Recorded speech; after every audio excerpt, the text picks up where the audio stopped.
Hey guys, it's your girl Amps, and I'm back for another episode of According to Amps. And of course, it is that time of the week where we talk about Love and Hip Hop Atlanta. Season 6, episode 4 is what we're on right now. So this week's episode starts out with two new characters. We have Sierra. Sierra used to do makeup and hair in the back of the strip club, and so now she finally graduated from that to having her own shop called the Glam Shop. And so her friend, best friend, I don't know who this girl is to her, really. Her name is Moriah. Sierra used to do her eyebrows back when she was in high school, and somehow her husband convinced her that she needed to be in the shop working as her marketing director. So Moriah, as the marketing director, says it would be a perfect opportunity to hire lovely Mimi because she has over 1 million followers on Instagram and she's fun. I didn't know that you needed followers on Instagram to be a nail tech, but I'll keep that in mind because I think I want to do that too. So they sit down, they have a conversation about what's been going on in the shop and lovely Mimi. So Sierra is upset because she feels like lovely Mimi is loud, obnoxious, she doesn't fit into the Glam Shop, and she's a little bit over the top, and she's not really with it. But the only reason she keeps her on is because her friend Moriah says that she's good for the shop. Who knew? So Mariah's like, yeah, we should definitely keep her. She has 1 million followers on Instagram and she'll be perfect for the shop. She's great. She's wonderful. Just give her a chance. And Sierra's like, girl, no. I don't really fool with her. And the next time I tell her about something, you need to have her back behind her back. Don't have her back in front of her face. We need to at least pretend like we're going to go discuss it. You need to tell me I'm wrong right in front of her face. Who does that? But anyway, Sierra agrees that she gonna give her a chance. Then we cut to the next scene where we have Jasmine. She's pulling pots and pans and she's stuffing boxes full of stuffed animals. And we're like, girl, what's going on? So she's saying that Kirk ain't paying the rent no more, so that means she gotta move. But don't you got a boyfriend and a girlfriend? You can't go stay with neither one of them? Or aren't y'all all staying together? I'm confused. But anyway, she was like, since Kirk want to sit up here and lie about me and don't nobody want to hear about me, I'm going to go ahead and call up Karlie Red because Karlie Red going to listen. She know I'm telling the truth. So Karlie Red shows up and she was like, y'all, I just keep hearing so much about this. I don't even know, like, oh my God, like I'm just coming to find out just a little bit more. But my heart can't take it. My heart can't take it. I don't think Rasheeda's heart can take it either.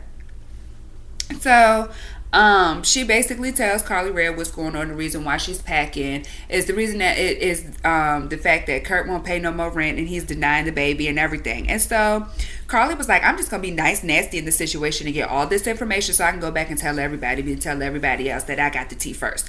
And Karlie also confirms that the building that the girl lives in was the same building that Kirk and Rasheeda was living in, which is, I guess, how he was running on downstairs to creep with her. So Kiana, they claimed they was running errands with the baby, so she wheels the baby in with no bags. Okay, so she comes in, and Karlie's looking at the baby, and she was like, oh my God, I'm gonna have to tell everybody about this. And so she was like, is that a dimple? Is that a dimple? This might be Kirk's baby. Can I get a picture of the baby? And so Jasmine, trying to protect her child at this point, goes, what's your motives, Karlie? What's your motives, Karlie? What's your motives with taking a picture of my child? Karlie's like, I just want to take the picture so I can have it for my own benefit. You know what I mean? And she was like, well, I guess if she going to show the picture to Kirk and Rasheeda, I guess it's okay. Girl, what? These storylines are terrible. Like, I don't know what's going on. So, the next scene we cut to, we get to Mama D. Mama D looks like she is an old head majorette in her confessional with the sequins jacket. She looked like she used to be an old school majorette back in the day, and she teach the squad, and she come back with her uniform that she had from 35 years ago to show the girls up and tell them all that she still got it. But in this scene, she's going to visit Bambi.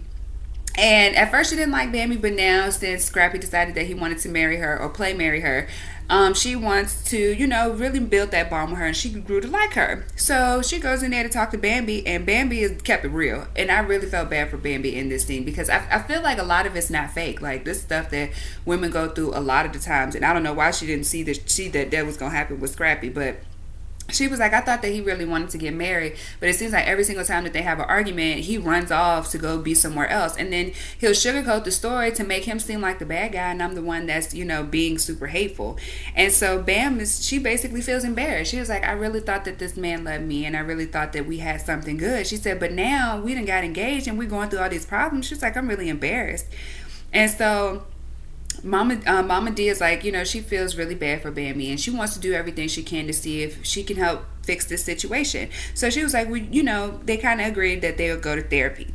So the next scene is lovely Mimi. Oh my God, she's my favorite. I love her, y'all. I mean, I'm okay with people having a good time, and people are like, oh, appropriating black culture and all kinds of stuff, and it's like, stop acting like y'all don't like that stuff.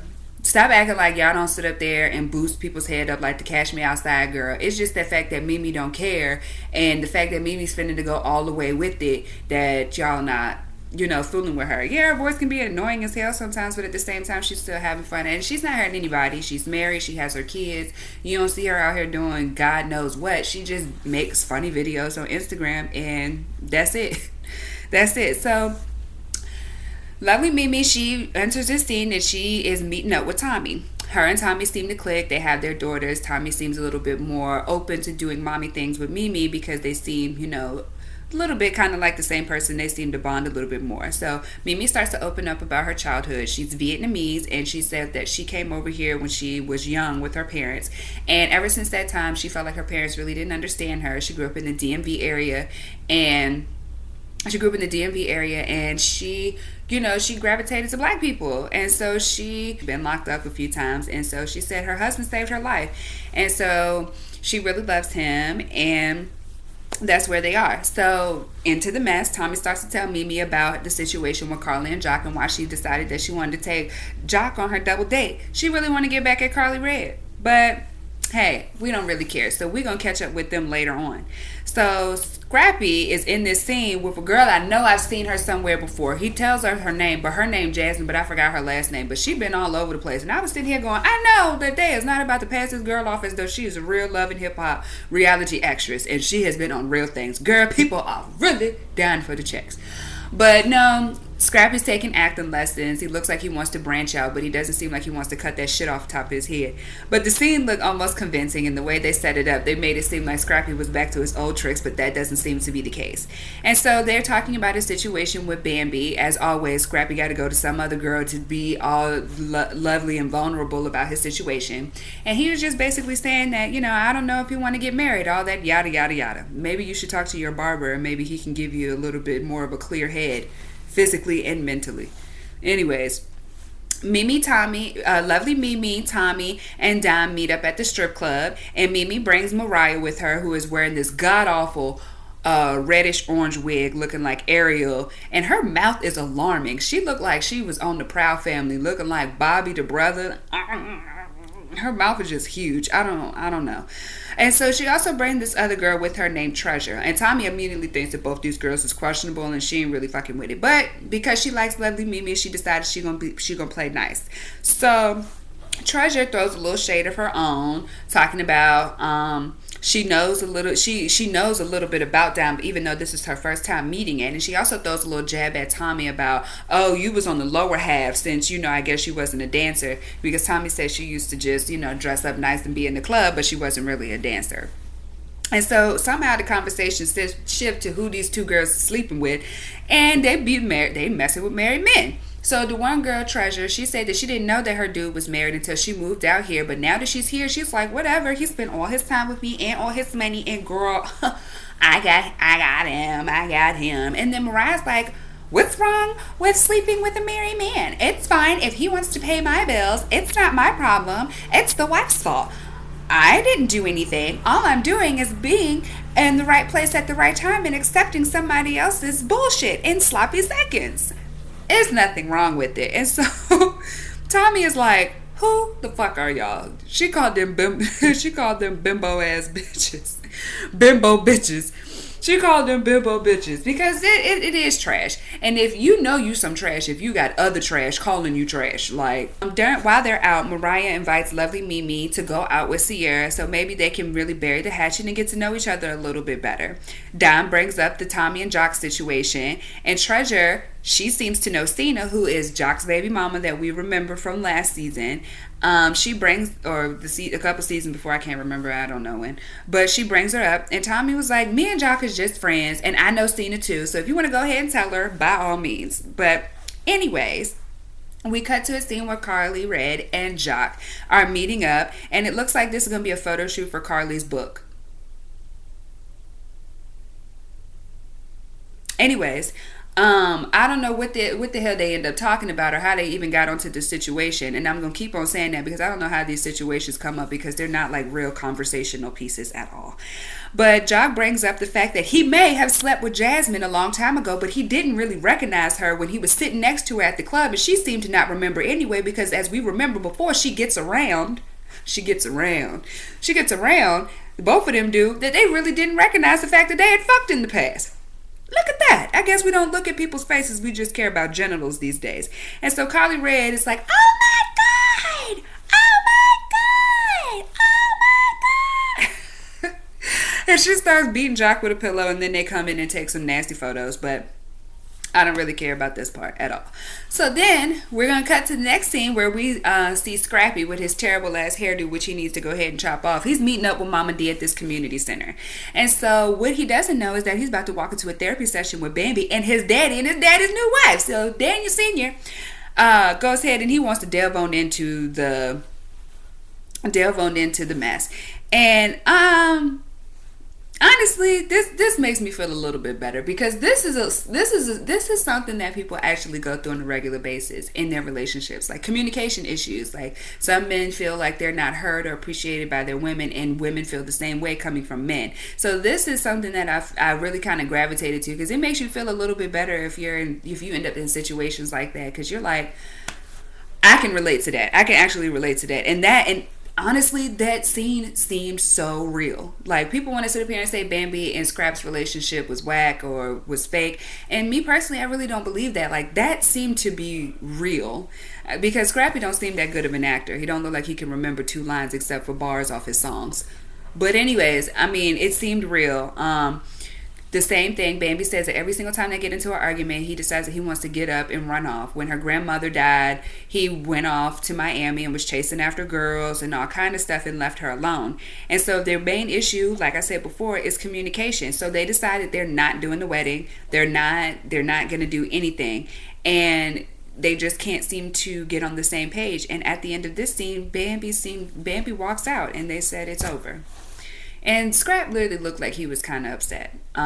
It's not, and I don't want to like play and be funny about it, but it's not like I didn't see it coming. Like, I don't think that I think Scrappy likes the idea of being in a long-term relationship and having that one person holding him down, but I don't really think he knows what that means of him, which is like a lot of people. So I really felt bad for them because of all the relationships that go in and out of love and hip-hop. I feel like theirs could have actually been something cute.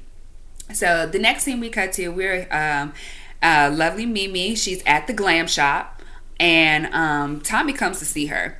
Tommie and her are talking about the other night when they went out and making little jokes and stuff like that. And Sierra comes over and was like, if you don't mind, can you all like keep it down? Because I mean, the conversation's not really that appropriate. And Tommie's like, ain't nobody up in here talking. If other people was up in here talking, y'all wouldn't be able to hear what the hell we talking about. This is boring. Like, you need a little pep in your step. So lovely Mimi takes it as the opportunity to go ahead and invite Sierra out to have some drinks. Maybe they can go ahead and get to know a little bit more about each other and maybe not hate each other so much. So they go ahead and they meet up at the strip club. It's Moriah, Mimi, and Sierra. And so they're all out. Mimi has on her pink Bantu knots. I remember on Instagram when she had those in and she took them out because she said them bitches hurt. And she had on this cute little tight-fitting floral dress. She has made no qualms about the fact that her ass and titties is fake, so that's fine. She shakes it. She's like, she loves them, and those are hers. And so they were trying to have the conversation. And so Sierra jumps out her face and was like, you're going to basically act the way that I want you to act in my shop. And lovely Mimi jumps up and goes, ah, quit! Ah, quit!